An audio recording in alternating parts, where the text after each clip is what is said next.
நாங்கள் 26வது அதிகாரத்தில்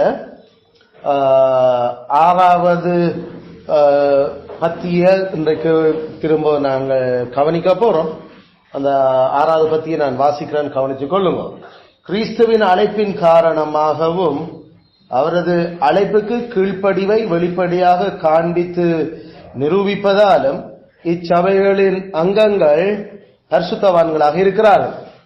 அவர்கள் கிறிஸ்துவின் நியமத்தின்படி சேர்ந்து வாழ ஆர்வத்தோடு உடன்படுவதோடு ஆண்டவருக்கும் ஒருவருக்கொருவருக்கும் கடவுளின் சித்தப்படி நற்செய்தியின் நியமங்களுக்கு கீழ்ப்படுவோம் என பண்ணின அறிக்கையின்படி தம்மை ஒப்புக் கொடுக்கிறார்கள். இந்த பத்தியில எங்களுக்கு அந்த செமிகோலன் முதலாவது விழுந்திருக்கிற கவனித்துக் கொள்ளுங்க.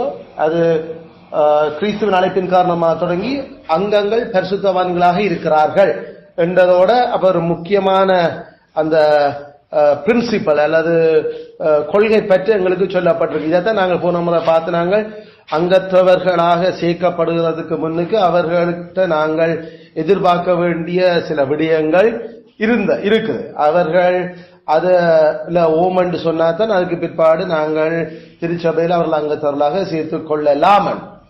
இரண்டாவது அந்த தாட், அவர்கள் கிறிஸ்துவின் நியமத்தின்படி சேர்ந்து வாழ ஆர்வத்துடன் உடன்படுவதோடு, அடுத்த செகண்ட் செமிகோலன்.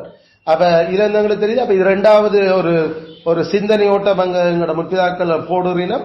அவர் அந்த பரிசுத்தவான்களாக இருக்கிற ஆட்களுடைய அந்த குண இயல்புகளை நாம செக் பண்றது மட்டுமில்ல, அவர்கள் ஆர்வத்தோடு சேர்ந்து கிறிஸ்துவனுடைய நியமத்தின்படி வாழ்வதற்கு உடன்பட வேண்டும்.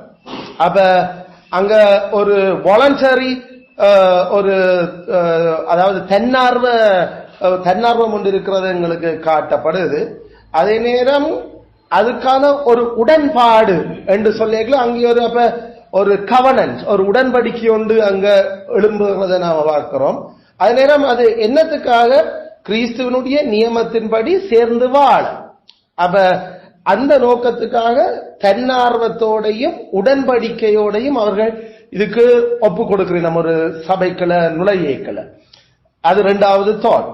மூன்றாவது ஆண்டவருக்கும் ஒருவருக்கொருவருக்கும். அப்ப ஆண்டவருக்கும் ஒருவருக்கொருவருக்கும் ஆண்டவற்ற சித்தப்படி இந்த நற்செய்தியினுடைய நியமங்களுக்கு கீழ்ப்படுவோம் என அவர்கள் அறிக்கை பண்ணினபடியே அதை தங்களை ஒப்புக் கொடுக்கிறேன். அப்ப இதுல இந்த மூன்றாவது தாட் ஆண்டவருக்கு அந்த சபையில சேர்க்கப்படுற அங்கங்கள் செய்ய வேண்டிய சில விஷயங்கள், ஒருவருக்கொருவர் செய்ய வேண்டிய சில விஷயங்கள் இருக்கின்றது. அப்ப நாங்கள் எங்கள் முற்பிதாக்களோட ஒத்துக்கொள்றோம். இந்த ரெண்டு விஷயமும் ஆண்டவற்றை சித்தப்படிதான் செய்யப்படவர். அதாவது அவருடைய சித்தம் அல்லது அவருடைய மனது எங்களுக்கு வேதத்தில் எங்களுக்கு சொல்லி இருக்கிறபடி அந்த நியமங்களுக்கு எல்லாம் நாங்கள் செய்து கீழ்ப்படுவோம் என்றதான் அவர்கள் அதை சேரணும். அப்ப இப்ப எங்களுக்கு இதிலிருந்து நாம பார்க்க வேண்டிய முக்கியமான விஷயம், ஆண்டவருக்கு ஒப்பு கொடுக்கிறது, ஒருவருக்கொருவர் ஒப்பு கொடுக்கிற விஷயங்கள் என்ன என்றது நமக்கு கவனமாக நாம அதை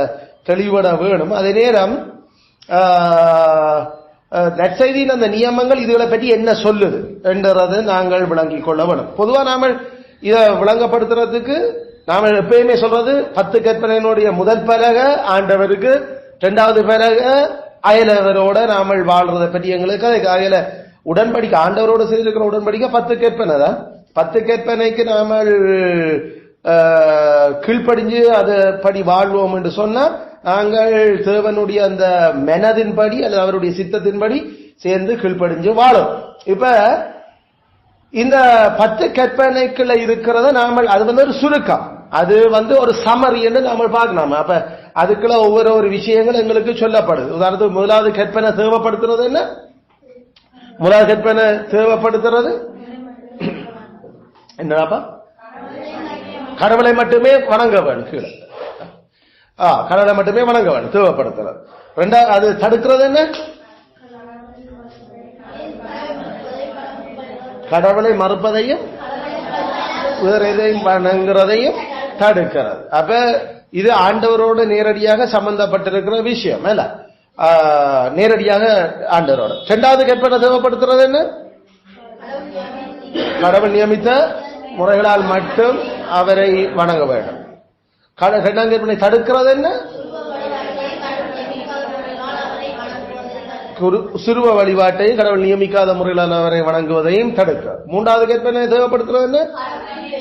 வார்த்தையின் செயல்களையும் மதிக்க வேண்டும். மூன்றாவது கற்பனை தடுப்பது என்ன? கடவுளின் செயல்களையும் நிந்திப்பதையும் தவறாக பயன்படுத்துவதையும் தடுக்கிறது. நாலாம் கற்பனை தேவைப்படுத்துறது என்ன? சுத்தமாக அனுசரிக்க போதிக்கிறது. நாலாம் கற்பனை தடுக்கிறது என்ன?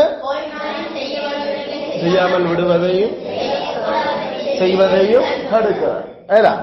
அப்ப இது எங்களுக்கு டைரக்டா ஆண்டவரோட லிங்க் பண்ணுற ஒரு விஷயம். ஆனா இதுக்குள்ளையும் டைரக்டா ஆண்டவரோட இருந்தாலும் இன்டிரெக்டா மனுஷர்களோடையும் இதுக்குள்ள சம்பந்தப்பட்டு விஷயங்கள் போய்கொண்டிருக்குது. உதாரணத்துக்கு முதலாம் கற்பனை இல்ல நம்ம கடவுளை மட்டுமே வணங்க வேணும் என்றா அப்ப அது ஆவியா இருக்கிற கடவுளைத்தான் நாம சேவிக்க வேணும் என்று சொல்ற அதே நேரம் காணக்கூடிய மனுஷ ரூபத்துல மனுஷர்கள் வேற எதையும் நாம வணங்க இயலாததையும் அப்ப உண்மையில அது மனுஷர்களோட சம்பந்தப்பட்டதும் அதுக்குள்ள இன்டிரெக்டா லிங்க் பண்ணி கொண்டிருக்குது. அல்லது நாம முதலாம் கற்பனையில ஆண்டவரை மட்டும்தான் நாங்கள் சேவிக்க வேணும் என்று சொல்றதூடாக மனுஷரை நாங்கள் ஆண்டவர் சொல்லாத விதத்தில எல்லாம் அவர்கள நம்பிக்கை வைக்கிறத அது விக்கிரகாராதனை அப்ப மாறப்போகுது. எங்களுக்கு அது பாவமாக போகும். ஆண்டவர் தடுத்திருக்கிறார். அதாவது முதலாம் கற்பனை தடுக்கிறது என்ன? கடவுளை மறக்கிறதையும் அப்ப கடவுளை பேர வேற வச்சே மணங்குற உண்மையில அது ஆண்டவரை தவிர மனுஷர்களோடு அது சம்பந்தப்பட்டது தொடங்குது. அப்ப நாம கடவுளுக்கு பதிலாக கடவுளை விட நாம கடவுளை நேசிக்கிறத விட பிள்ளைகளை நேசிக்கிறது, கணவன் மனுஷிய நேசிக்கிறது, பெற்றாரை நேசிக்கிறது, அல்லது எங்களுடைய முற்பிதாக்களை நேசிக்கிறது, இதெல்லாம் கடவுளை விட என்று தொடங்கின உடனே அது அப்ப அயலவர்களோடு இருக்கிற உறவும் அதுக்குள்ள நேரில் முறையில் அடங்கி போயிடுது. அப்ப எந்த ஒரு கற்பனையும் தனிய கடவுளுடையது தனிய அயலவருடையது என்ற ஒரு பிரிவு நாம ஒரு காலம் எடுக்க இயலாது. முழங்கும் அது எங்கேயோ ஒரு விதத்துல தேவைப்படுத்துறதுக்குள்ளையும் விடும் அல்லது தடுக்கிறதுக்குள்ளையும் விடும். உதாரணத்துக்கு மூன்றாம் கற்பனை நாம இரண்டாம் கற்பனை எடுத்துக்கொண்டா இரண்டாம் கற்பனை தேவைப்படுத்துறது கடவுள் நியமித்த முறைகளால் மட்டும் அவரை வணங்க வேணும் அப்படின்னா ஆண்டவர் சொன்ன முறையில மட்டும்தான் அவரை நாம சேவிக்க வேணும் என்ற அது நாம பொது தொழுகையா இருக்கட்டும் அவர் சொன்ன விதத்துல அவர் சேவிக்கணும். அதே நேரம் நாம ஆண்டவரை எங்களுடைய குடும்பங்களில நாம சேவிக்கிறது என்று சொல்றது எங்களுடைய நாளாந்த வாழ்க்கை. அது நாளாந்த வாழ்க்கை தான் எங்க குடும்பங்கள்ல சேவிக்கிறது. அப்ப தனிய காலமா குடும்ப ஜெபத்தை மட்டும் நாம அல்லது இரவு குடும்ப ஜெபத்தை மட்டும் சொல்லல சேவிக்கிறது. அங்கு நாம எங்களுடைய முழு வாழ்க்கை முறையை நாம சொல்லுறோம். அதுல கர்த்தர் சொன்ன முறைகளால நாங்கள் அதுல செய்கிறோமான்றதை கவனிக்க வேணும். அப்ப அடுத்த பக்கம் இப்ப என்ன வர போகுது? கடவுள் கட்டளையிடாத முறைகளால அல்ல நியமிக்காத முறைகளால நாம அவரை சேவிக்க வலிக்கிட்டா அது பாவமா போகுது. அப்ப அது பொது தொழுகையா இருக்கட்டும் அல்லது எங்களுடைய குடும்ப எங்களுடைய 6 நாள் ஏனைய நாட்களா இருக்கட்டும் கடவுள் நியமிக்காத முறைகளால நாம அதை சேவிக்க வலிக்கிட அது பாவமாகுது. உதாரணத்துக்கு நாம இப்ப சொன்ன மாதிரி பிள்ளைகளை ஆண்டவர் அவரை சேவிக்கிற ஒரு முறையில சொல்ற பிள்ளைகளை கடிந்துரைச்சு அவர்களுக்கு அடிச்சு வளர்க்க வேணும் என்று சொல்லி இது கடவுளை சேவிக்கிற ஒரு முறை.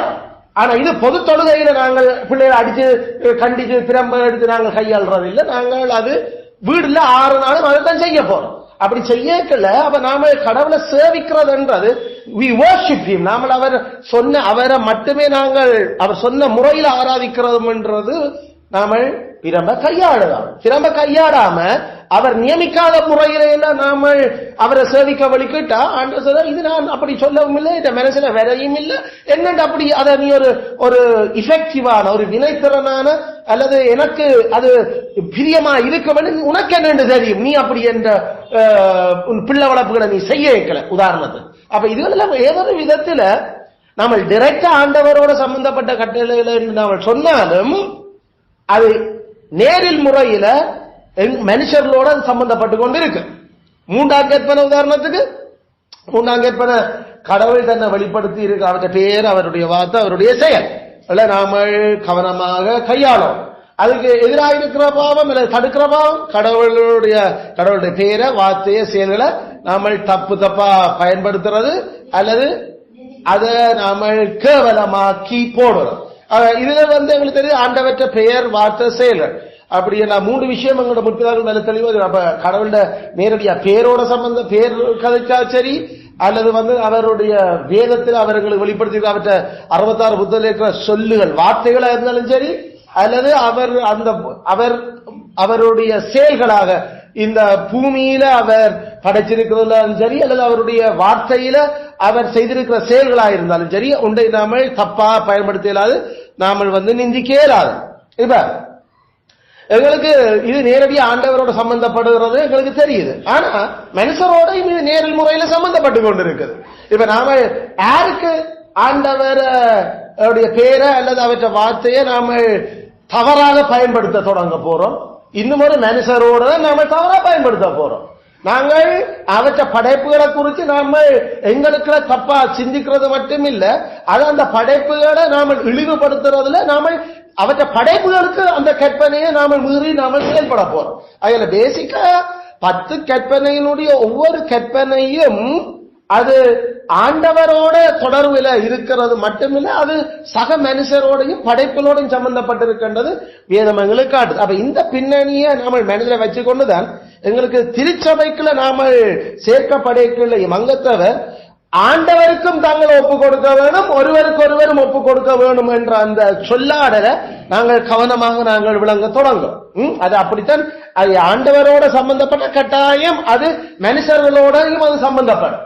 மனுஷர்களோட அது சம்பந்தப்படும் கட்டாயம் ஆண்டவரோடையும் சம்பந்தம். இது யாரு இதுல முக்கியமாக இருக்கிறது நாங்க வித்தியாசம் ஒன்று நேர்முறையா அல்லது நேரில் முறையா. அத இந்த அடிப்படையில் நாம கவனிக்கல. நாங்கள் 10 விஷயம் நாங்கள் குறிப்பா அடையாளம் கண்டு சொல்லி இருக்கிறோம். நாம இந்த ஆண்டவருக்கும் ஒருவருக்கு ஒருவர் நம்மளை ஒப்புக் கொடுக்கிற விஷயங்கள் 10 விஷயங்கள் நாங்கள் குறிப்பா பைபிள்ல பல விஷயங்கள் இருக்கு. ஆனா குறிப்பா 10 விஷயங்கள் நாங்கள் எடுத்து கதைக்கிறோம். நாங்கள் ஒன்று அது தேவபக்தியான சபைத்துவம், அடுத்த தேவபக்தியான கிறிஸ்தவ வாழ்க்கை. தேவபக்தியான சபத்துவம், தேவபக்தியான கிறிஸ்தவ வாழ்க்கை, இந்த இதுல 5 விஷயம் நாங்கள் அதுக்குள்ள உள்ளடக்கி இருந்தாங்க. அதான் நாம ஆண்டவருக்கும் ஒருவருக்கு ஒருவரும் எங்களை ஒப்பு கொடுக்கிறது என்று சொல்லி அதுல அறிவிக்கப்பட்ட அல்லது நியமிக்கப்பட்டிருக்கிற திருச்சபையினுடைய கூடுகைகள்ல தவறாம கலந்து கொள்ள வேண்டும். அது முக்கியமான ஒரு கடவுளுடைய மனதினுடைய வெளிப்பாடு. என்னென்ன நியமிக்கப்பட்ட கூட்டங்கள் இருக்குதோ, நாம நியமிக்கப்பட்ட கூட்டங்கள் என்று பொதுவாக சொல்றது கர்த்தருடைய நாளில காலையும் மாலையும் பொது தொழுக, அது நேரம் திருச்சபையினுடைய ஜெபம், அடுத்தது திருச்சபையினுடைய வேத படிப்புகள். அப்ப இந்த விஷயங்களுக்காக நாம அப்பாயிண்டட் அந்த அசம்பிளிஸ், அதாவது நியமிக்கப்பட்ட கூட்டங்கள் என்று அது ஏற்கனவே சபையில நியமிக்கப்பட்டிருக்கிறதுக்கு அது நாம சபையில நியமிக்கல, அது கர்த்தர் வசனத்துல அவருடைய மனதில் இருக்கிற விஷயம். அப்ப அந்த அறிவிக்கப்பட்ட கூட்டங்களுக்குள்ள சபையாவில் அறிவிக்கப்படுகிறன்னு சொன்னா சபை கடவுள வார்த்தையில இல்லாத ஒன்றுக்கும் சபை கூடுறதுக்கு அறிவிக்கவே இல்லாது. அப்ப சபை கூட வருமோ கெட்ட வார்த்தையில இருக்கிறது படிதான் அறிவிக்கலாம் சபை கூடி வர்றது. அப்போ அது நேரடியா ஒன்று ஆண்டவரோட சம்பந்தப்படுது, அடுத்தது அயலவரோட சபைக்குள்ள இருக்கிற அங்கங்களோட சம்பந்தப்படுது. அதுல யாராவது அந்த அறிவிக்கப்பட்ட கூட்டங்களுக்கு நியாயமற்ற காரணங்களால அல்லது பராமரிப்பு தடுத்தால் ஒழிய மற்றபடி அந்த கூட்டங்களுக்கு வராம விட்டா அது ஆண்டவருக்கும் பிரச்சனை, அங்கத்தவர்களுக்கும் பிரச்சனை. அதுல 2 பக்கம், அது ஆண்டவருக்கும் ஒப்பு கொடுக்க இல்லை, அயலவருக்கும் ஒருவருக்கு ஒருவரும் ஒப்பு கொடுக்க இல்லை, 2ஆகத்தான் அது கருதப்படுது. அப்படிதான் அதை எடுக்கிறோம். அதனால நாங்கள் ஒரு சர்வீஸ் அல்லது மற்ற ஈவினிங் சர்வீஸ் இப்படி நாங்கள் கடவுளுடைய வார்த்தையில காலை மாலையும் கர்த்தருடைய நாளில ஆராதிக்கு சபை கூடி வந்து ஆராதிக்கணும் எங்களுக்கு சொல்லி இருக்க. அதான் பொதுக்கூடல். அதுல காலை மாலை நாங்கள் கூடுறோம். இதுல யாராவது இல்ல காலமும் மட்டும் நம்ம சர்வீஸ் வச்சா காணும் என்று யாராவது சொல்ல வலிக்க யோசிச்சிடமெண்டா அது கர்த்தருடைய மனதின் படியா இல்ல. கர்த்தருடைய மனது அது காலையும் மாலையும் மாறாதுன்னா சபை கூடி வர்றதுக்கு எங்களுக்கு அறிவிச்சிருக்கிறேன்.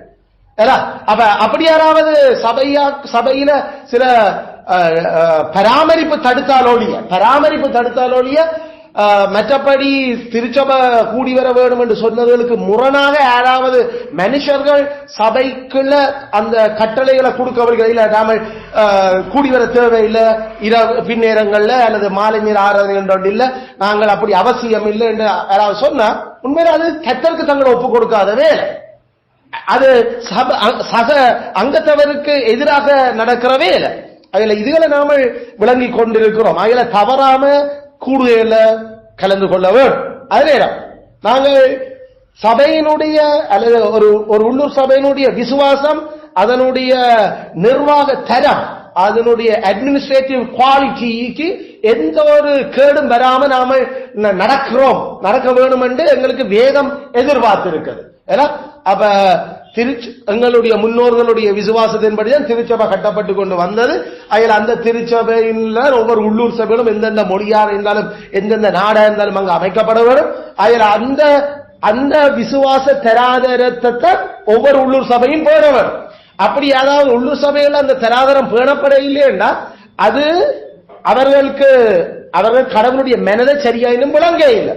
கடவுளுடைய மனதை சரியா விளங்காட்டி ஆண்டவர் அத தங்களுக்கு எங்களுடைய முன்னோர்களுடைய விசுவாசத்தை விளங்கிக் கொள்றதுக்கு அவர்களுக்கு கடவுள் கொடுத்திருக்கிற ஒளியூட்டல்களை பெற வேண்டும், வாஞ்சிக்கணும். அல்லது இவ்வளவுதான் விஷயம் என்றதை சரியாக அவர்கள் அறிஞ்சுக்கணும். இதை முதலே சொன்ன ரிஃபார்ம்ட் என்று சொல்ற அந்த சீர்திருத்த திருச்சபை என்று நாம கதை கேட்கல. அது ஹிஸ்டாரிக்கல். எங்களுடைய பிதாக்கள் என்னத்தை நம்பிச்சினம் என்றதுல தரோவா அவர்கள் வரலாற்றுல ஆபேல் தொடங்கி இன்றைக்கு வரைக்கும் என்னென்ன விசுவாசம் எப்படி அந்த விசுவாசத்துக்கு எதிரான பிரச்சனைகள் வந்தது, அந்த திருச்சபையினுடைய விசுவாசத்தை திருச்சபையை கொண்டு நடத்துறாங்களுக்கு நல்லா தெரிஞ்சிருக்கவர்.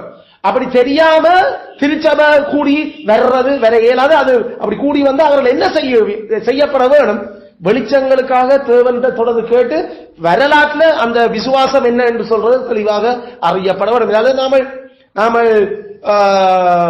ஒவ்வொரு நேரத்துக்கு ஒவ்வொரு காலத்துக்கு ஒவ்வொரு கிறிஸ்டியன் சர்ச்சஸ் என்று சொல்லப்படுற இடங்களுக்கு போகல அங்க ஒவ்வொரு விதங்கள்ல அவர்கள் தங்களுடைய ஆராதனை முறைகளையும் தங்களுடைய செயல்பாடுகளையும் கொண்டிருக்கிறார். இப்ப கேள்வி, அந்த குறிப்பிட்ட ஒரு சேர்ச்சிக்கு போனா அவங்க இப்படி ஆராதிக்கிறோம், இப்படி ஒரு சேர்ச்சிக்கு போனா இப்படி செய்கிறோம், இங்க பெரோயாவுக்கு வந்தா இப்படி ஆராதிக்கிறோம், இதெல்லாம் பார்க்கல சில வேளையில அந்த வரலாற்று எங்களோட பிதாக்களுடைய விசுவாசம் தெரிஞ்சிடாத அந்த ஆத்மா நினைக்க கூடும். அப்படி என்றா போற இடங்கள்ல அவ செய்கிறபடி கடவுளை நாம எப்படியுமா ஆராதிக்கலாம்.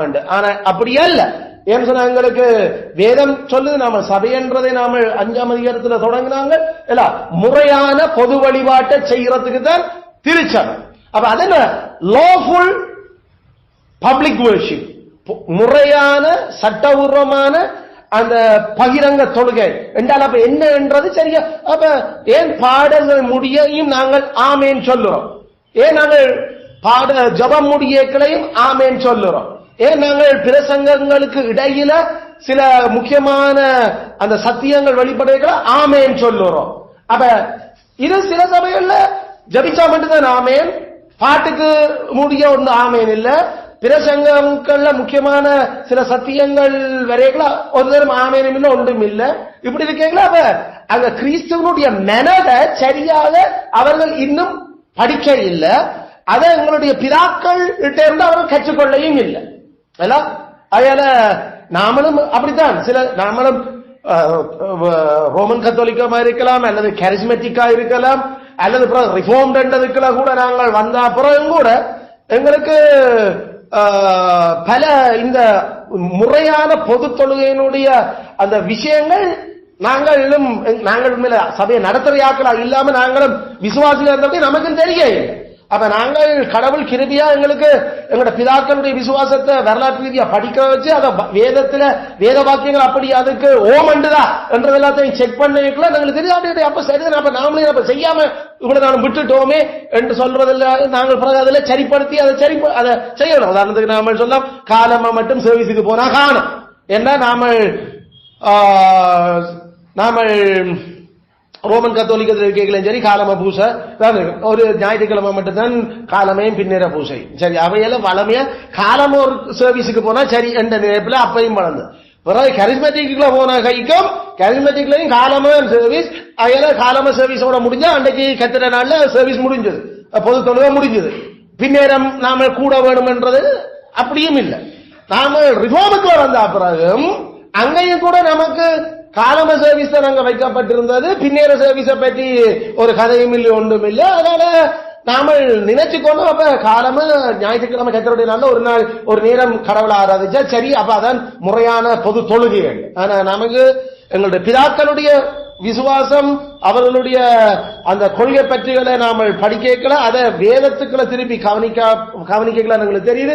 குறிப்பா நமக்கு எசேக்கியல், அதே நேரம் எங்களுக்கு மோசையின் சட்டங்கள் எல்லாம், தீர்க்கதரிசிகளுடைய புத்தகங்கள், இதெல்லாம் வாசிச்சு நாம பார்க்கிறது. கர்த்தருடைய நாள்ல காலையும் மாலையும் சபை கூடி வந்து ஆராதிக்க வேண்டிய ஒரு கட்டளைய முறையான பொது தொழிலை கத்திரங்கள்ட்ட எதிர்பார்த்திருக்கிறார்கள். அப்ப அதால நாங்கள் அப்ப சபையாக நாமல் கூடி வர்றதுக்கு நாங்கள் ஆரம்பிக்கல. நாங்கள் அதை திரும்ப சரிப்படுத்தி அந்த சரியான வெளிச்சத்துக்கு ஒப்பு கொடுக்கிறோம். நாம ஜபத்துக்கு மட்டும்தான் ஆமேன் சொல்லிக் கொண்டிருந்தோம் நாங்கள். ஆனா பாடல்களுக்கு ஆமேன் சொல்ல வேணுமா என்றது சில பாட்டுகள்ல பாட்டிலே ஆமேன் வருகிறது, நாமளும் அது பாட்டுல தான் ஆமேன் இருக்கின்றபடி ஆமேன் சொல்லிட்டு முடிக்கிறோம் இல்ல. அந்த சில பாட்டுகள் இல்ல நாம படிக்கிறோம் இல்ல, ஆத்மமே உன்னாண்டவரே இல்ல, போற்றிடு ஆத்மமே உன் சிருஷ்டி கத்தாவாம் வெல்லோரு என்றதுல கடைசியில ஆமேன் என்று நாம முடிக்கிறோம். ஏன் பாட்டுல கடைசியில ஆமேன்ல முடிக்கிறேன் என்று அப்பவும் நாம யோசிக்கல. ஆனா ஆமேன் சொல்றது என்ன பண்ண இருக்குன்னா ஆமேன் என்று நாம, ஆனா மற்ற பாட்டுகளுக்கு நாமளே ஆமேன் சொல்லக்கூடாது. ஏன் அப்படி இல்ல, ஒரு வேதத்துல ஆமேன் பாட்டுகளுக்கு பின்னால சொல்லப்படுதா முடியல என்றதுல நாம் ஆராய்ச்சி வருது. சங்கீதத்துல பல சங்கீதங்கள் ஆமேன் என்றுதான் முடியுது.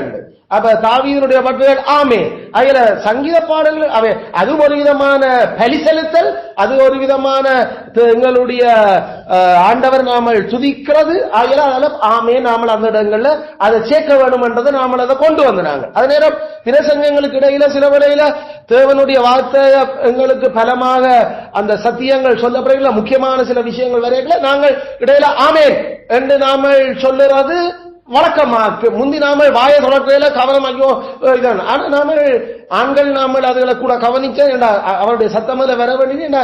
அதை நாம திருப்பி பவுலப்போஸ்தலர் நாட்களுடைய பிரசங்கங்கள் அல்லது இயேசு கிறிஸ்துவனுடைய அவருடைய பிரசங்க செயல்பாடுகள் வரைக்கல அவர் குறிப்பான சில சத்தியத்தை சொன்ன தானே ஆமேன் என்று ஆண்டவர் சொல்றதும் இருக்குது, அப்போஸ்தலர்கள் சொல்றதும் இருக்குது. அதுல என்னங்களை விளக்கணும், இடையில முக்கியமான சில சத்தியங்கள் எல்லாம் தேவனுடைய ஞானம், வல்லமை, ஆழம், இது என்ன ஆமேன், ஸ்தோத்தரிக்கப்பட்ட தேவகுமாரன் ஆமேன் என்று போட்டு அடுத்தது தொடங்குறார். அப்ப என்ன இருந்தா பிரசங்கத்துக்கு இடையில ஒரு ஆமேன் வருகிற நாங்கள் அதுல இருந்து வேதத்தை விளங்கிக் கொண்டோம். அப்ப முறையான பொது தொழுகைகளுக்குள்ள அந்த ஆமேன் எல்லாத்துக்கும் நடுக பிரசங்கங்கள் இடையில இல்லாட்டியும் அது குறிப்பான சத்தியங்களுக்கு இடையில வரையக்கல, அது உணர்த்தப்படையக்கல, அல்லது அது ஒரு இதய பூரிப்பு வரையக்கல, அந்த சத்தியத்தினுடைய பெருமதி நமக்கு விளங்கல நாம ஆமேன் சொல்ல வேண்டியது அவசியமா இருக்கின்றது. அதில் இதெல்லாம் இந்த இவ்வளவு ஏன் நமக்கு பிரச்சனை, நாமல் புறஜாதிகள் என்றபடியால, நாமல் புறஜாதிகள் இருந்தபடியால நமக்கு இதுகள் விளங்க இல்லை. இதே இது ஒரு எபிரேயரா இருந்திருந்தா நமக்கு அப்ப இருந்த இது விளங்கி இருக்கு. எங்களோட பிதாக்கள் அதை தாங்கள் கை கொண்டு வந்ததை செய்கிறேன் மட்டும் எங்களுக்கு விளங்கி இருக்கு. ஆனா நமக்கு தானே அது ஒன்றும் தெரியாது. நாம அவளுடைய காலத்திலையும் இல்ல, எங்களுக்கு நமக்கு தெரிய நாம இஸ்ரவேல் என்ற நாடே அடிச்சு கலைச்சா அப்புறம் 2000 வருஷத்துக்கு பிறகு நாம ஏறக்குறைய 2000 வருஷத்துக்கு பிறகு பிறந்திருக்கிறோம். அப்ப மெய்யான இஸ்ரவேலர்கள் நமக்கு தெரியாது யாருண்டு. அதில் இப்படிப்பட்ட இந்த சூழல்கள்ல நாங்கள் ஆதி திருச்சபையில என்ன மாதிரி இருந்ததோ என்று அதுகளெல்லாம் செக் பண்ணி தெரியுது. அடைய பாட்டுகளுக்கு முடியல ஆமேன் வருது, ஜபங்கள் ஆமேன் வருது, காலமான பொது தொழுகைகள் இருக்குது. ஆனா முதலாம் நூற்றாண்டு அப்போ இருக்கீங்களா, 2ஆம் நூற்றாண்டு எல்லாம் 3ஆம் நூற்றாண்டு எல்லாம் இருக்குது. ஏன் அப்ப நமக்கு இதெல்லாம் தெரியாம போச்சு. அப்ப உண்மையில நாங்கள் அதில் தெரிய வரைக்கல கிறிஸ்துவனுடைய நியமத்தின்படி அவற்றை மனச நாங்கள் விளங்கி நாங்கள் அந்த சபையினுடைய விசுவாசம் நிர்வாகத்தரத்தை பேணுறதுக்கு எங்களை ஒப்பு கொடுத்திருக்கிறோம். மூன்றாவது திருச்சபையினுடைய பணிக்காக ஒழுங்குமுறையாகவும் விகிதாசாரமாகவும் நிதி ஒத்தாசை செய்வோம் என்றதை நாங்கள் அது கடவுளுடைய ஒரு நியமம். அதுல திருச்சபையினுடைய பணிக்காக ஒழுங்குமுறையாகவும் விகிதாசாரமாகவும், அப்ப அது ரெகுலர்லி, அது நேரம் ப்ரொபோஷனேட்லி, எல்லாம் ப்ரொபோஷனேட்லி என்று நம்ம சொல்ல என்ன ப்ரொபோஷன், பொதுவாக எங்கள் பைபிள்ல இருக்கிற ப்ரொபோஷன் விகிதாசாரம். எங்களுடைய உழைக்கிற வருமானம், நாம உழைக்கிற கடவுளுக்கு உழைக்கங்களுக்கு தந்த பிளத்துல அவர்களுக்கு கொடுக்கிற வருமானங்கள்ல 10% நாம திருச்சபையினுடைய பணிக்காக தேவனுக்காக நாம அதை ஒப்பு. இப்ப கேள்வி, தசமம் யாருக்கு கொடுக்கிறோம்? கேத்தனுக்கு. ஆனா தசமம் யாருக்கு போகுது? மனுஷனுக்கு. கவனிச்சுக்கொள்ளுங்க, காணிக்க யாருக்கு கொடுக்கிறோம்? கேத்தனுக்கு. ஆனா காணிக்க யாரு சாப்பிடுறது? ஆசாரியனுக்கு.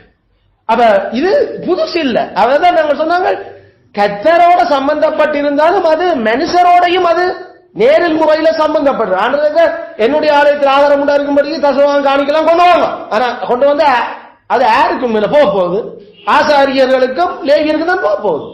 அப்ப இந்த மாதிரி இந்த செயல்பாடுகளை நாம விளங்கிக்கல, அதை நாங்கள் திருச்சபையில ஆண்டவருடைய மனமென். அப்ப திருச்சபைய நடத்துறையாக்கள், திருச்சபைக்கு பொறுப்பாக கடவுள் ஏற்படுத்துற அந்த மூப்பர்களுக்கு அல்லது போதகருக்குரிய அவர்களை பராமரிக்கிறது, அவர்களுக்குரிய விஷயங்களை வேதம் எங்களுக்கு காட்டுது. அதாவது ஆசாரியர்கள் அவர்கள் அந்த ஆசாரிய ஊழியத்தை பெற்றுக்கொள்ளுகிற மக்கள் அவர்களுடைய உழைப்புகள் இருந்து கத்தற்கண்டு 10% அது கொடுக்கப்பட வேண்டும் என்ற அதுல இத நாங்கள் விளங்கிக் கொண்டு ஒழுங்குமுறையாக அது விட்டு விட்டு இல்லை, அல்லது இருந்த நினைச்சு இல்லை. அது தேவன் எங்களுக்கு ஒழுங்குமுறையாக எங்களுக்கு அவர் தர்ற உழைப்புக்கு சிலவழில் அது நாள் கூலியா இருக்கலாம், நாள் உழைப்பா இருக்கலாம், சிலவழில் வார உழைப்பா இருக்கலாம், சிலவழில் மாத உழைப்பா இருக்கலாம். ஆகிய எங்களுக்கு நமக்கு கூலியல் தர்ற முறையில் எங்களுக்கு பைபிள்ல ஆண்டவர் எங்களுக்கு வேதத்துல காண அவர்களுக்கு நாள் கூலி காலங்களும் இருந்தால் ஆகிய இன்றைக்கு காலமா சேர்ந்தவனுக்கு போகல சம்பளம் கொடுத்தாரு போனோம். அதான் ஆண்டவர் எங்களுக்கு எபிரேய இனத்துல காட்டுற சில முறைகள். அது நேரம் சில முறையில சலமோனுடைய நாட்கள் வரைக்கல, சலமோனுடைய காலங்களுக்கு வரைக்கல நமக்கு அந்த மரம்பட்டுதல்கள் மற்றது வேற வேற துறைகள்ல அவர்களை வேலைக்கு அமர்த்தேர்கள். அவர்களுக்கு குறிப்பிட்ட மாச கணக்கு அவர்கள் அந்த வேலையில இருந்து திருப்பி வீட்டை உழைக்கல அந்த சம்பளத்தை எடுத்துக்கொண்டு போறாங்க. அதனால அவர்களுக்கு இருக்கிற நேரங்கள்ல அவர்களுக்கு சாப்பாடுகளும் மேனிய கொடுப்பட்டு போவேக்கல அவர்கள் அந்த அவருக்கு கொடுப்பது. அதனால எப்ப கூலி கொடுக்கிறது என்றது இல்ல, செய்யப்பட்ட வேலைக்கு கொடுக்கப்படுற கூலியில தேவனுக்கான அந்த விகிதாசாரம் ஒழுங்குமுறையா கொடுக்கப்பட வேண்டும் என்றது வேதங்கள். விகிதாசாரம் பைபிள் இருக்க ஒரே ஒரு விகிதாசாரம் ஆசாரியனுக்கு கொடுக்கப்பட வேண்டியது 10% தான். 10% அந்த ஆக குறைஞ்ச அளவு அது என்று நாமளே ஏற்கனவே பார்த்திருந்தாமல் அது கடவுளுடைய மனது அது எக்காலத்திலும் அந்த விகிதாசாரம் பின்பற்றப்பட்டு கொண்டிருக்கிறத வேதம் ஒரு இடத்திலையும் எங்களுக்கு ஆண்டவர் அத ஒரு சடங்கு சட்டமாகவோ அல்லது அவர் அதுக்கு எந்த ஒரு ஒழுக்க நெறிகளும் அற்றதாகவோ ஆண்டவர் கதைக்க இல்லை. நாம விளங்கிக் கொண்டிருக்கிறோம் சடங்கு சட்டங்கள்ல ஒழுக்க நெறி சட்டம் பிரின்சிபல்ஸ் இல்லாட்டி அதுகள் பின்பற்றப்பட வேண்டிய அவசியம் இல்லையே. உதாரணத்துக்கு நாங்கள்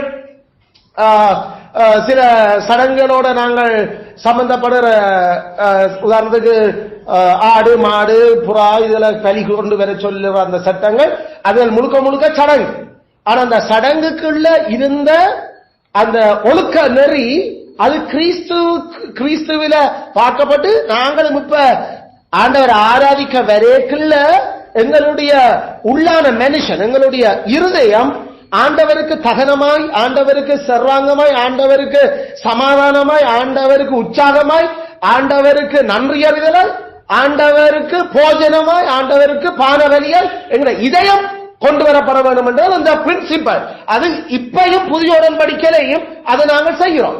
அதனால இப்ப நாங்கள் அதே பிரின்சிபல்களை நாங்கள் திருச்சபையினுடைய பணி அதனுடைய நிதி ஒத்தாசைகளை பற்றி கதை கேட்கலையும் நாங்கள் ஒழுங்குமுறையாகவும் விகிதாசாரமாகவும் கொடுக்கணும் என்றது. ஆகல இது ஒவ்வொரு அங்கத்தவர்களும் அவர்கள் கத்தருக்கும் அதை செய்கிறோம், அதே நேரம் அங்க சபையில் ஒருவருக்கு ஒரு அதை செய்கிறதுக்கு தங்களை ஒப்புக்கொள்ளுறோம்.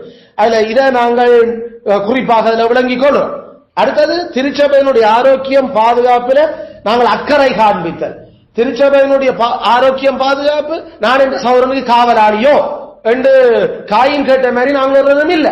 நாங்கள் திருச்சபையாக ஒன்று சேரேக்கல்ல, நாங்கள் கூடி ஒவ்வொரு ஒரு லோக்கல் சர்ச்சா பரிசுத்தவங்களை நாங்கள் கூடி வரைக்கல. நாங்கள் ஒருவருக்கொருவர் நாங்கள் அவர்களுடைய ஆரோக்கியமான அந்த வாழ்க்கை முறை, அது ஆவிக்குரிய ஆரோக்கியம், உடல் ஆரோக்கியம், அதே நேரம் அவர்களுடைய பாதுகாப்பு, அது ஆவிக்குரிய பாதுகாப்பு, அதே நேரம் உடல் பாதுகாப்புகளை மக்களா செலுத்துறோம். அதை ஒருவருக்கொருவர் நாங்கள் அதை கெத்தருக்கு முன்பாக, கெத்தருக்கு அது மகிமை, கெத்தர் அதை எதிர்பார்க்கிறேன். எங்களுடைய உடலும் எங்களுடைய ஆவியும் கிறிஸ்துவால விலை கொடுத்து வாங்கப்பட்டிருக்குது. அயல் எங்களோட உடலும் ஆவியும் உண்மையாக ஆரோக்கியம் பாதுகாப்பாக காக்கப்படுறதுனால அவருக்கு அது தேவையான விஷயம். அதே நேரம் ஒருவருக்கொருவர் நாங்கள் அதை அவருக்கு ஆரோக்கியம் தொடர்பில் கரிசனை எடுக்கிறத கத்திரங்களை எதிர்பார்த்திருக்கிறார். அதனூடாகத்தான் நாங்கள் ஒரு ஆள் அவருடைய ஆத்மா அது நோய்வாய் பட்டி சென்றா அந்த நோய் பரவற நோயா இல்லாட்டி அவர்லே அது இருந்து அது முடிகிற நோயான்றதை நாம கவனமா அடையாளம் காண வேண்டும். ஏண்டா அது நாங்கள் சொல்றோம் மார்க்க பேதங்கள், அந்த நோய்கள் மார்க்க பேதங்கள், பிழையான டாக்டரின், பிழையான சிந்தனை ஓட்டங்கள், சத்தியங்கள்ல வரலாற்று இந்த சத்தியங்களை பிரச்சனை வந்தா ஒரு ஆளுக்குள்ள அது அந்த விஷம் அந்த தான் தோன்றத்தை கருக்கூட்டி சென்றா அது மற்றியாக்களுக்களையும் அது பரவி ஆரோக்கியத்தை குழப்பத்தோடாங்க. அதில் இதுகள் எல்லாம் நாம சரியான கவனமா இருக்கிற வேணும் என்றதை வேதம் எங்கிட்ட எதிர்பார்த்திருக்குது. அதை நாங்கள் ஒரு திருச்சபையினுடைய அங்கத்தவர்களாக நாங்கள் செய்கிறதுக்கு எங்களை ஒருவருக்கு ஒருவரும் ஒப்பு கொடுத்திருக்கிறோம். அதே நேரம் திருச்சபை தலைமைக்கு நாமல் ஒத்தாசையும் அடங்கியும் இருக்கிறது. இது நான் போன முறை நான் கதைச்சினாமல் ஒரு நபர் அந்த திருச்சபையினுடைய தலைமத்துவத்துக்கு அடங்குவாரா, வேத வசனத்தின்படி சொல்ற ஆலோசனையில ஆர்வத்தோட கேட்கிறாரா, இல்லாட்டி தானே அதை செய்து ஓட்டு வெறும் இன்ஃபர்மேஷனை மட்டும் சொல்லுறாரா, இதெல்லாம் நம்ம சென்ற முறை கதைச்சு அது மாதிரி நாங்கள் அவதானிக்கிறோம். அவர்கள் திருச்சபையினுடைய ஒத்தாசையா இருக்கிறது மட்டுமில்ல, திருச்சபையினுடைய ஆலோசனைகளை நாடி தேடுறது, அவர்களுக்காக ஜபிக்கிறது, அவர்களுக்காக தோளோடு தோல் நிற்கிறது, இப்படி பல விஷயங்கள் அந்த திருச்சபைக்கு ஒத்தாசையும் அடங்கியும் இது தேவனுடைய மனது வெளிப்படுத்தது. பவுல் அப்போஸ்தலன் சொல்றார், நான் எபேசுவிலே மிருகங்களோட போராடினேன், என்னோடு ஒருவரும் நிற்கவில்லை. கர்த்தர் அந்த பாவத்தை அவர்கள் மேல் சுமத்தாதிருப்பாராக. அப்ப இந்த வசனங்களை நாம விளங்கல. அப்ப திருச்சபையினுடைய தலைமத்துவத்துக்கு ஒத்தாசையா இருக்கிற சூழல்கள் வேறும். அந்த டைம்ல திருச்சபை மக்கள் அவரோட ஒத்தாசையா நிற்கவர். அங்க நான் தனித்து விடப்பட்டேன், என்னோடு அலெக்சாண்டரும் என்னை கைவிட்டான் என்றெல்லாம் பரேகப்ப பவுல் அப்போஸ்தலன் கடவுள் மனதை வெளிப்படுத்துறார். திருச்சபையினுடைய தலைமத்துவத்திற்கு ஏற்படுகின்ற துன்புறுத்தல்கள், எதிர்ப்புகளுக்கு அங்க தோளோடு தோல் கொடுத்து அங்க இருக்கிற சபையாக்கள் நிக்க வேண்டும். அது மட்டும் இல்ல, அங்க அடங்கி இருக்கிறத பற்றியும் எங்களுக்கு வேதங்கள் எங்களுக்கு அப்போஸ்தலன் ஜோவான் எழுதியல, நான் கடிதம் கொடுத்து அனுப்பி விட்டிருந்த நான், ஆனா உங்கள சபையில அது ஏதோ முதன்மையா இருக்க விரும்புற ஒருவன் அவன் நான் கொடுத்த கடிதத்தை மதிக்காம நான் கொடுத்து கடிதம் அனுப்பின ஆக்களையும் என்றும் எல்லாம் செய்கிறானாம் என்று கேள்விப்படுகிறேன். நான் வந்தனண்டா என்ன செய்வன் என்றது அப்ப தெரியும் அவனுக்கு என்று சொல்லி அவர் சொல்லுற. அப்ப இதுல என்ன திருச்சபையினுடைய தலைமத்துவம் இருக்கிற கடைசி அப்போஸ்தலன் ஜோவான். கடவுள் கிறிஸ்து தானே ஏற்படுத்தி சபையை அமைக்கிறதுக்கு ஏற்படுத்தின 12 பேர்ல கடைசியா இருக்கிறது அந்த மனுஷன். அந்த மனுஷனுடைய அதிகாரத்தை சேலஞ்ச் பண்ற விதமா, அடங்க மாட்டோம் என்று சொல்ற விதமா அங்க தியோத்திரேப்பு அவன் அங்க சபையில இருந்த ஆக்களுக்கு பிரச்சனை கொடுக்கிற, அது நேரம் அப்போஸ்தலனுக்கு அடங்க வேணும் என்று சொன்ன ஆக்களை சபையை விட்டு துரத்தி விடுறான். அப்ப அப்போஸ்தலனுக்கு இது இந்த நியூஸ் போகல, நான் வரும்போது நான் பார்த்துக் கொள்றேன் இந்த விஷயத்தான். அதுல அங்க பைபிள் எதிர்பார்க்குது திருச்சபையினுடைய தலைமைக்கு அடங்க வேணும். அயால அந்த அடக்கங்களை நாம அங்கத்தவர்ல அங்கங்களை சேர்றையாக்கள் அந்த மனதோட நாம சபையில சேர்க்கப்படும். அதுல இந்த விஷயங்கள் நாம தேவபக்தியான சபைத்துவத்தை, காட்லி சர்ச்மேன்ஷிப்,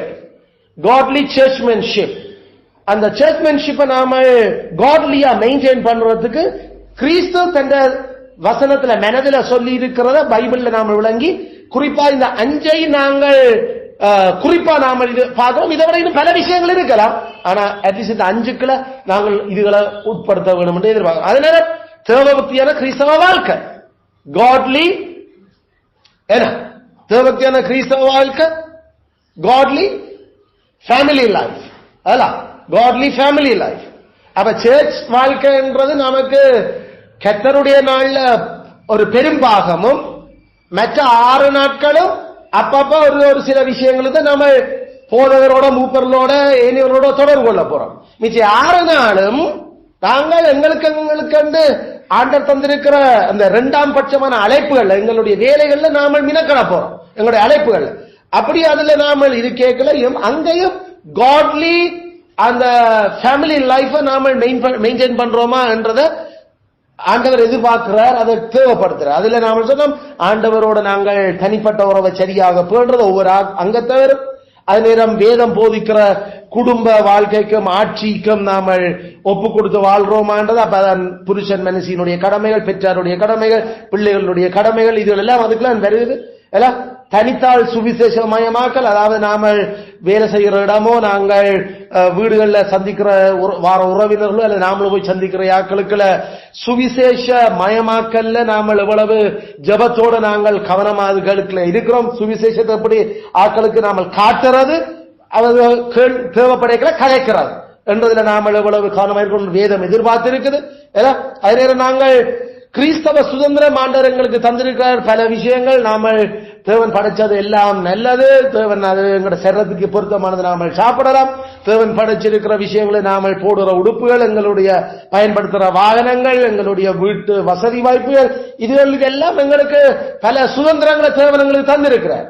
ஆனா அந்த சுதந்திரங்களை நாங்கள் 10 கற்பனைக்கு கீழே 2, அதாவது தேவனோடு இருக்கிற உடன்படிக்கைக்கு அமையனின்று பயன்படுத்துறோமா, இல்லாட்டி நாம அதுக்கு அதை மீறத்துக்கு ஏற்ற விதத்தில் அந்த சுதந்திரங்களை பயன்படுத்துறோமா என்றதுல சரியான கவனமா இருக்க வேணும். ஏனென்றா அது எங்களுடைய அந்த தேவனோடு இருக்கிற உறவையும் அயலவரோடு இருக்கிற உறவுகளையும் அது பிழைச்சு போக பண்ணும் என்றதை நாங்கள் விளங்கி இருக்கிறோம். அடுத்த 5வதா நாங்கள் வேறு பிரிஞ்ச ஒரு வாழ்க்கை, அதாவது உலகத்தோடு ஒத்த வேஷம் தரிக்க வேண்டாம்.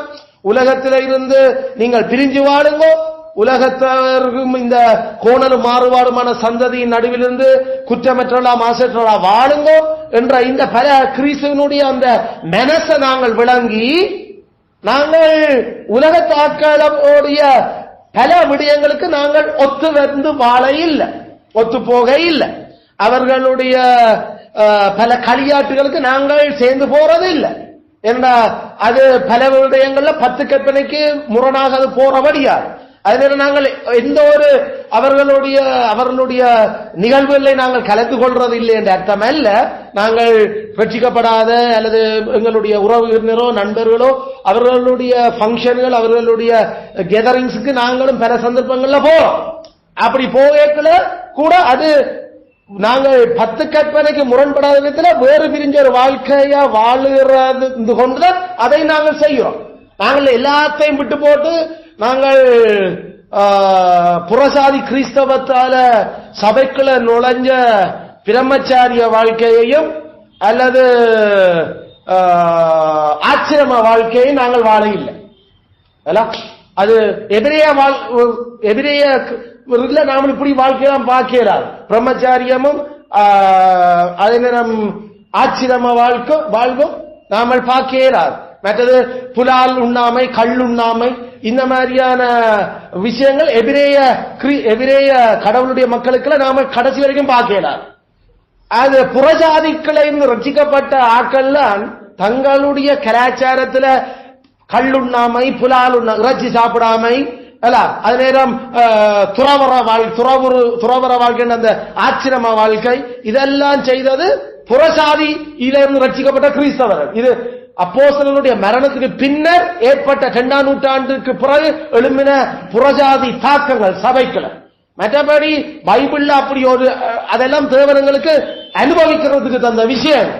எங்களை ஆச்சரியம் கட்டி வாழ சொல்லி கடவுள் எங்களுக்கு சொல்ல, அல்லது கல்யாணமே செய்ய மாட்டோம் என்று சொல்லி போட்டு மனத்துறவு செய்து வாழ்றது கடவுள் எங்களுக்கு வேதத்துல சொல்லவே இல்லை. இதெல்லாம் கிறிஸ்துவுடைய மனம், கிறிஸ்துடைய சிந்தை இல்லாத விஷயங்கள். புறசாதி கிளர்ந்து ரட்சிக்கப்பட்டோம் என்று சொன்னாக்க தங்களோட இழுத்துக்கொண்டு வந்து சபைக்குள்ள புகுத்துற பல விஷயங்கள்.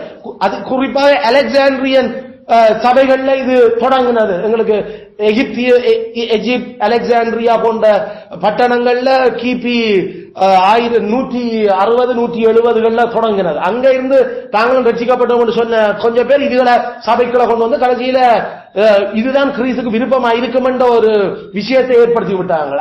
அதுல இறைச்சி சாப்பிடாம, அது கல்லுண்ணான்மைன்றது திராட்சை ரசம் குடிக்காம அல்லது மதுபானம் குடிக்காம இப்படி எல்லாம் இருந்து தாங்கள் வெறுக்கிறீனமாம் என்ற ஒரு புறஜாதி ஒரு பைத்தியத்தனங்கள் சபைக்குள்ள நுழைய பண்ணினது கிபி 2ஆம் நூற்றாண்டுல இருந்து.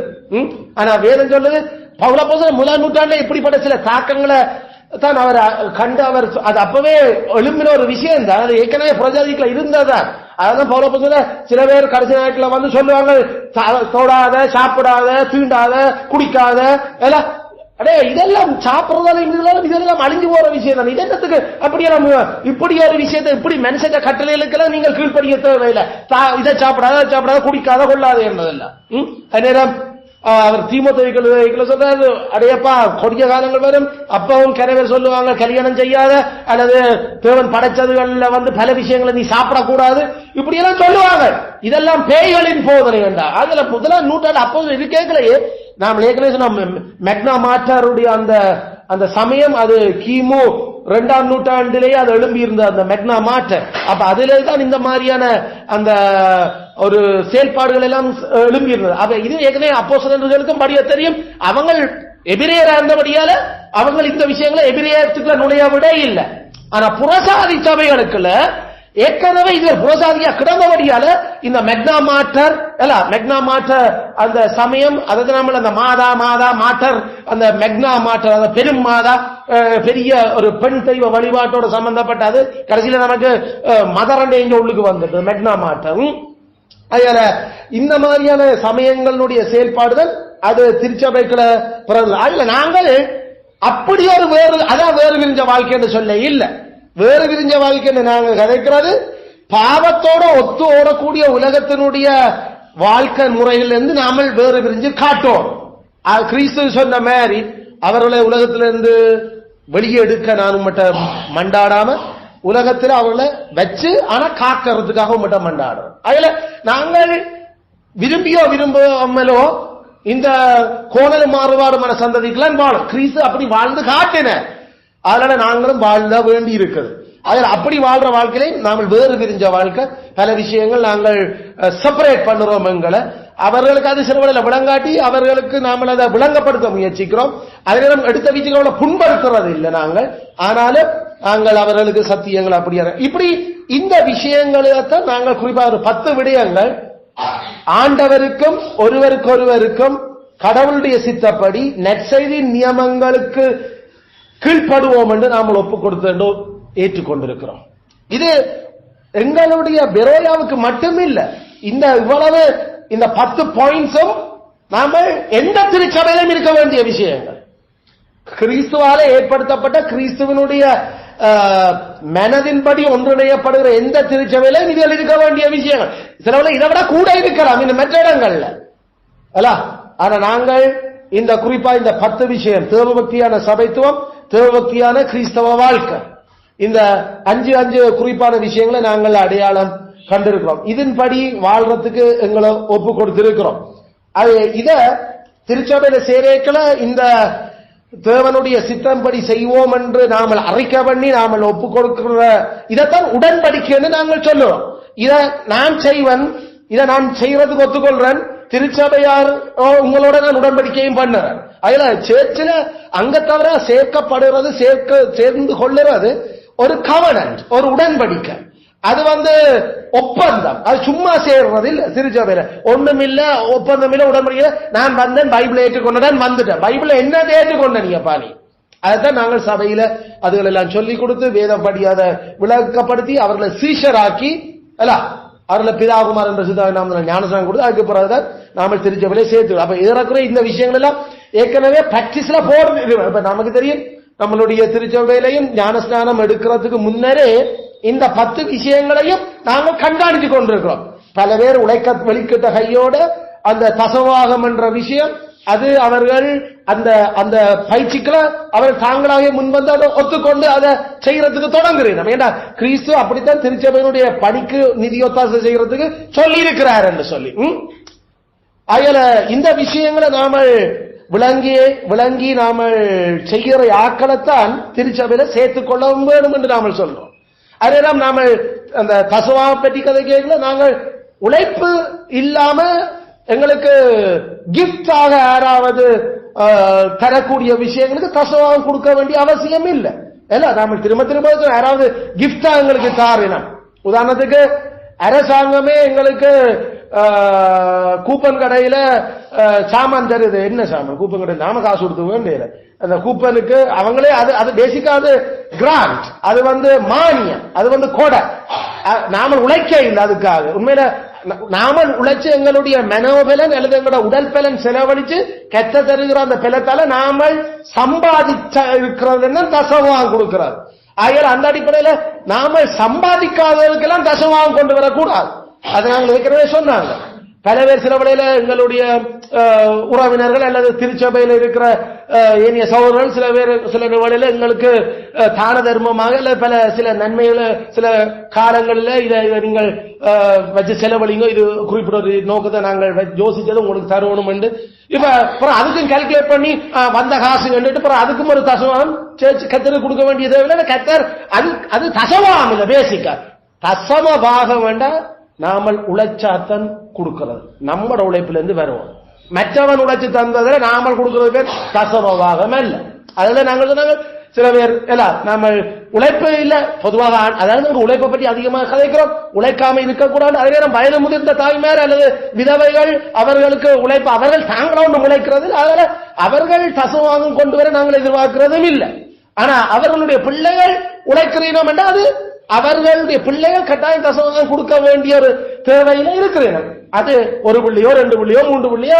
ஆனா உழைக்காத அந்த வயது முதிர்ந்து இருக்கிற தகப்பன் மேல சொல்ல சிலவில் அவளுக்கு இப்போ உழைப்பொன்றும் இல்லை, அவர்கள் பிள்ளைகளுடைய பராமரிப்பிலையும் போஷப்பிலையும் இருக்கிறேன். அவர்கள் தசமபாகம் கொண்டு வர வேண்டிய அவசியம் இல்லை. எண்ணத்துல நிறைவாகம் கொண்டு வர. ஆனா சொல்லுவோம், நம்ம தெரியும் சிலவழில் நம்ம வீட்டுல கோழி வளர்க்கிறோம் என்று சொன்ன அந்த வயது முதிர்ந்த காலத்திலையும் அப்ப சில வழியில சில நம்ம பயிர் வகைகள் வச்சு தென்னை மரம் வச்சு நாம எல்லாம் அந்த அதுல சில வழியில் அவர்களுக்கு அது ஒரு வருமானமா இருக்குது. அல்லது அவர்களுக்கு ஒரு கத்தர் அவர்களுக்கு கொடுக்கிற அந்த அவர்களை பராமரிக்கிறதுக்கான அதுல வேணுமென்று அவர்கள் தசமபாகம் கொண்டு வரலாம்.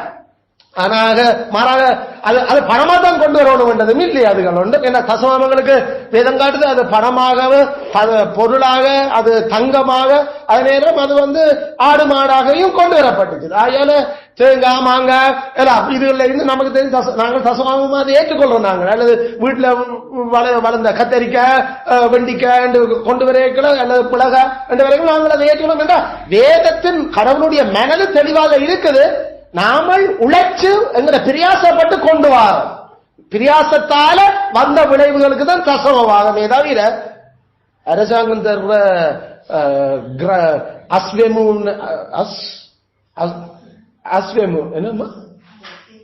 அஸ்வெசும தானே அஸ்வெசும இப்ப எல்லாம் இப்படியான நடைமுறைகள் அல்லது மற்றது மாத சங்கத்தில் சேர்த்து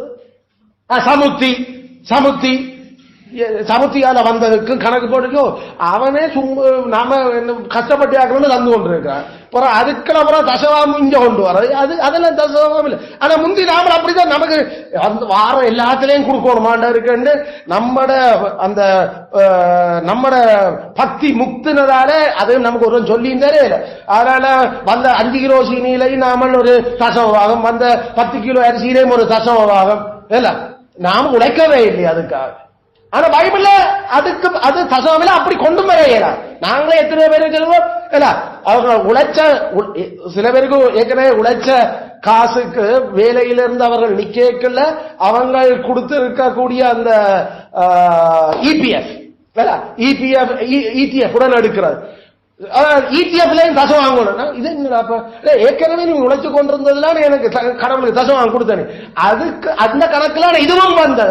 திருப்பி இது ஒரு ரொட்டா வரைக்கும் திருப்பி ஒரு தசம் அதை தயவு செய்து கொண்டு போயிடு ஆனா உங்க மனசுக்கு ஏற்ற ஆசிரியர் சொல்லி திருப்பி கொடுத்து அனுப்பி இருக்கிறோம். ஏன்னா நாங்கள் அறியாமையும் காலத்துல வாரெல்லாம் தசமம். இப்ப அப்படி இல்ல. இது தசம பாகமா இல்லாட்டி ஏற்கனவே உழைச்சதுக்கு டபுள் பேமெண்டா ஆசாரியர் அந்த மாதிரியே வாரம் எல்லாம் அமுக்குறதுக்கு நாங்கள் ரெடி இல்ல. சரியான கவனமா இருக்கிறோம். சில ஐயா உனக்கு இந்த முறை இப்படி வந்திருக்கு, இது என்ன வந்தது, இந்த தசவாமனுடைய பேட்டர்ன் மாறி இருக்கு, கடவுள் கூட ஆசை. ஐயோ ஒரு நாள் தந்தது வெளிநாட்டுல இருந்து வந்தியாக்கள், அப்ப நான் அதுலயும் ஒரு தசம், ஐயோ நீ உழைக்காம தந்தது என்ன தசவம் கொண்டு வர என்று எல்லாம் கேட்டு இருக்கிறோம். அப்படி அதுக்கு தசவாகம் இல்ல பேர். அதே நேரம் நாங்கள் தசவாகத்தை அந்த குடும்பத்துக்கான நாங்கள் எதிர்பார்க்கிறோம். ஆகையில 2 பிள்ளை உழைச்சா ஒவ்வொரு பிள்ளைக்கும் ஒரு தசவாக என்பனப்ப கொடுத்து ஒவ்வொரு பிள்ளையும் தசவாகம் போடுன்னு நாங்கள் அந்த விளையாட்டு அந்த நடைமுறையெல்லாம் நிப்பாட்டினோம். ஏன்னா தசவாகம் அந்த குடும்பத்துக்குரியது.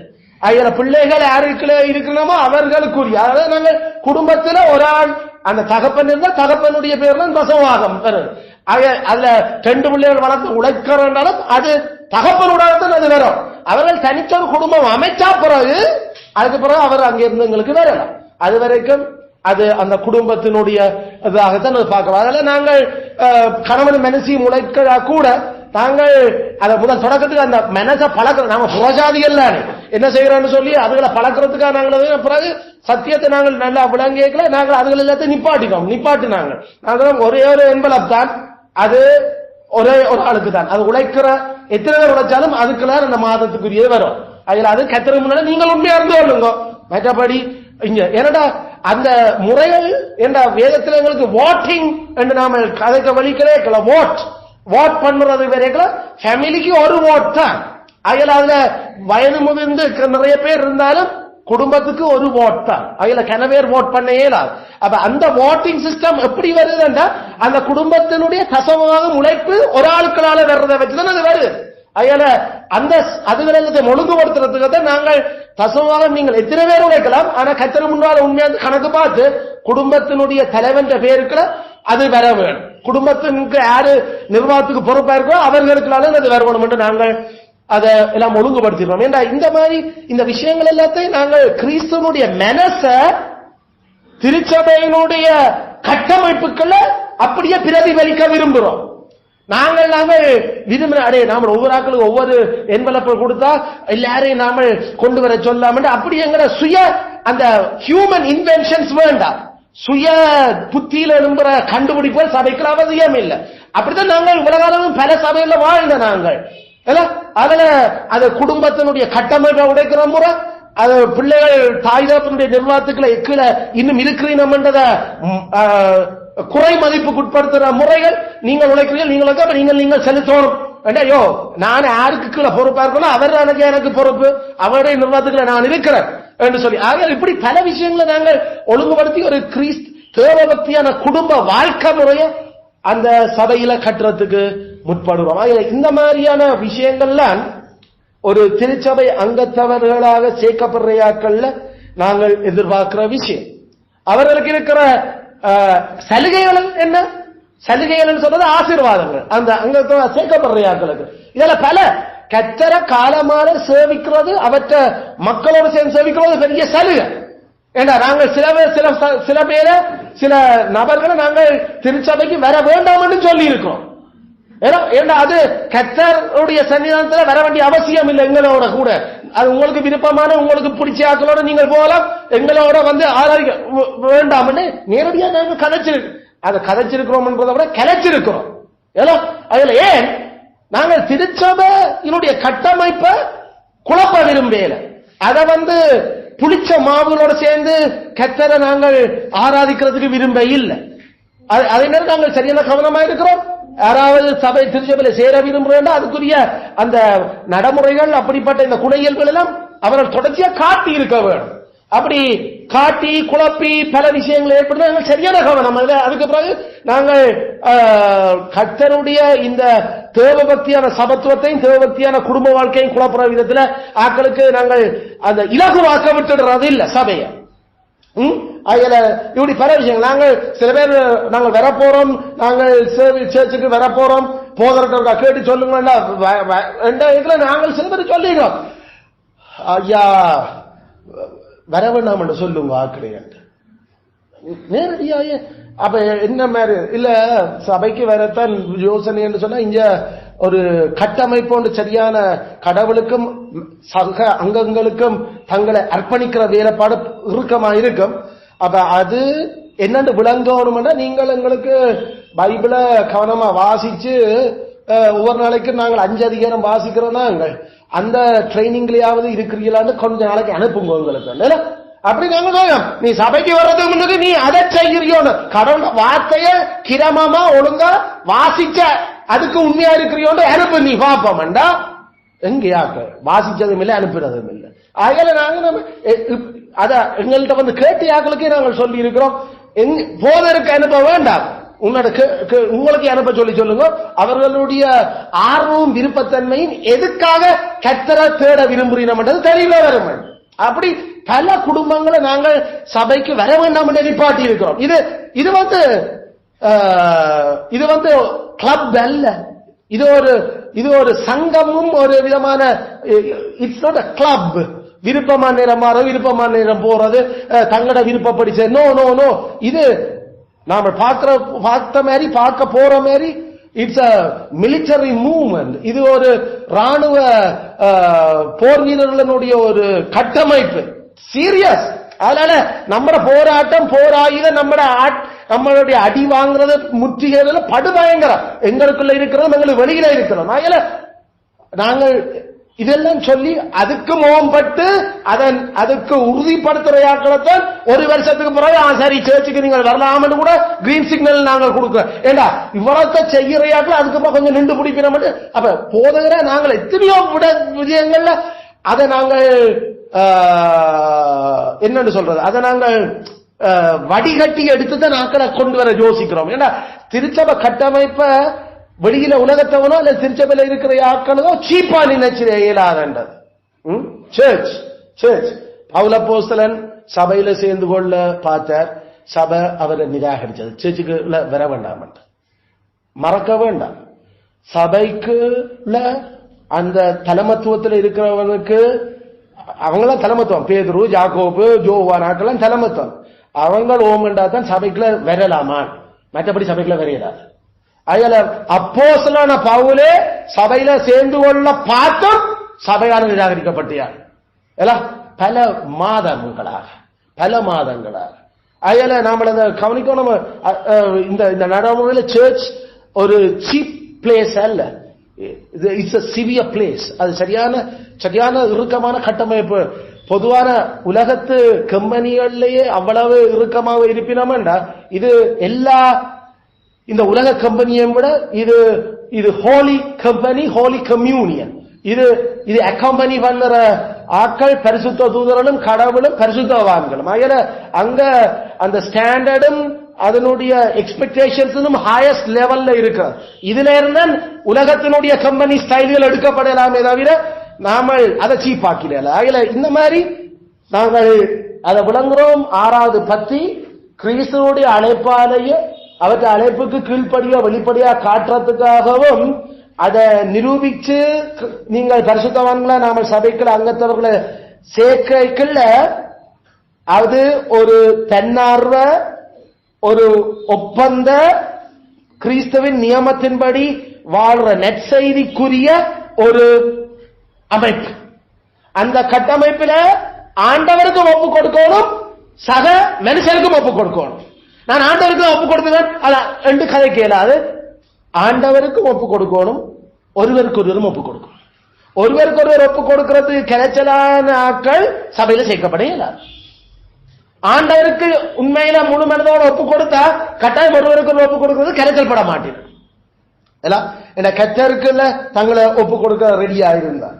அப்படிப்பட்ட அந்த நபர்களால் ஆன கட்டமைப்புக்கு பேர் தான் உள்ளூர் திருச்சபை. ஒரு உள்ளூர் திருச்சபை. இதை நாங்கள் மனதில் வைப்போம். இவர்களுடைய அந்த சலுகைகள் அல்லது ஆசீர்வாதங்கள் சொன்னது திருச்சபைக்கு ஐக்கியங்கள்ல கலந்து கொள்ளுறது, போதகருடைய அந்த உத்தரவாதம் உக்கிரானத்துவம் பரலோகம். நாம எல்லாரும் பரலோகம் போகிறது இல்லை. பைபிள்ல நாம அப்படிதான் கணக்கு பைபிள்ல இல்லாதெல்லாம் நாம யோசிச்சோம். அது நான் நடந்தா சரி நான் பரலோகம் போறேன். பைபிள் அப்படி நாம நடந்து பரலோகம் போறது இல்ல. பரலோகம் போறதுக்கான ஆத்மாவுக்கான உத்தரவாதம் திருச்சபையினுடைய மூப்பற்ற கையில இருக்குது. திருச்சபையினுடைய மூப்பர் தான் கேரண்டி அந்த ஆத்மா பரலோகம் போறதா போகுமா போக முடியுமா இல்லையாண்டு. அயல திருச்சபையில கட்டாயம் இருக்க வேணும். திருச்சபையில இருக்கிற அந்த தலைமத்துவத்துல போதகர் தான் அதுக்கு ஷோ பண்ணணும் அந்த பரலோகம் போகுமா இல்லையாண்டு. அயல அந்த உக்கிரானத்துவம் நம்முடைய ஆத்மாவை குறித்து ஆண்டவர் எங்கள்கிட்டையும் கணக்கு கேட்கிற அது நேரம் அந்த நம்மள ஒப்பு கொடுத்திருக்கிற தலைமத்துவத்தையும் கணக்கு கேட்ப. அயல காலமா படிச்ச மாதிரி அந்த தாவீதும் மற்றது அதோனியா அப்சலோம் விஷயமா தகப்பன்மார்கிட்டையும் கேட்பார். அது நேரம் அந்தந்த ஆட்கள்கிட்டையும் கணக்கு கேட்பார். அயல இது அப்படிப்பட்ட ஒரு அமைப்பு. அயல ரெண்டு பக்கம் இல்ல விஷயங்கள் ஓடுறபடியாலும் நாம அந்த அந்த மூப்பர்களுடைய கண்காணிப்பு, மூப்பர்களுடைய உத்தரவாதம், மூப்பர்களுடைய ஆலோசனைகளும் கொடுக்கப்படும். நாங்கள் அதை சொல்ல சர்ச்சுக்கு வராத ஆட்களோட நாங்கள் டைம்கள் ஸ்பெண்ட் பண்ண விரும்புறதில்லை. அதிகமா போய் அவளுக்கு ஒரு பைபிள் ஸ்டடி செய்வோமா அப்படி சர்ச்சான ஆட்களுக்கு தான் நாம டைம் செலவழிக்கிறோம். ஏன்னா அந்த ஆடுகளுக்கு தான் நாங்கள் போதர் மேய்ப்பர். ஆடுகள் இல்லாத ஆட்களுக்கு நாங்கள் டைம் செலவழிக்கிறோம். அதை நாம ஆடுகளோட மீன கேட்டா இன்னும் கிறிஸ்துவ சாயல் அதிகமா வளர்ந்துருவினமே. அதனால போதர்மாருடைய டைமும் அவர்களுடைய வளங்களும் சபைக்காக சபையினுடைய மக்களுக்கு ஆடுகளுக்காக. அப்ப அதனிடம் கர்த்தருடைய பந்தியில பங்கு பெற்றுறது, அந்த நியமத்துக்கு உட்படுத்த பண்ணுறது, இதெல்லாம் அது சபையில கர்த்தர் கொடுத்திருக்கிற அந்த நியமங்களுக்கு சேர்ந்து ஒவ்வொரு அங்கத்தரும் அனுபவிக்கிற சில விடயங்கள். அதுகளுக்கெல்லாம் திருச்சபை அது உடன்படுது, அதை செய்வோம் என்று சொல்லி அதில் இப்படிப்பட்ட இந்த கட்டமைப்பை தான் நாங்கள் இந்த 6வது பெறாவில் நாங்கள் வாசிக்கிறோம். இது எங்களோட உறுப்புற 5ல இருக்குதுல்ல, எங்களுடைய கான்ஸ்டிடியூஷன் 5 இதுவும் பெறுது. ஆனா இது 16ல தெளிவாக எங்களுக்கு சொல்லப்பட்டிருக்கு.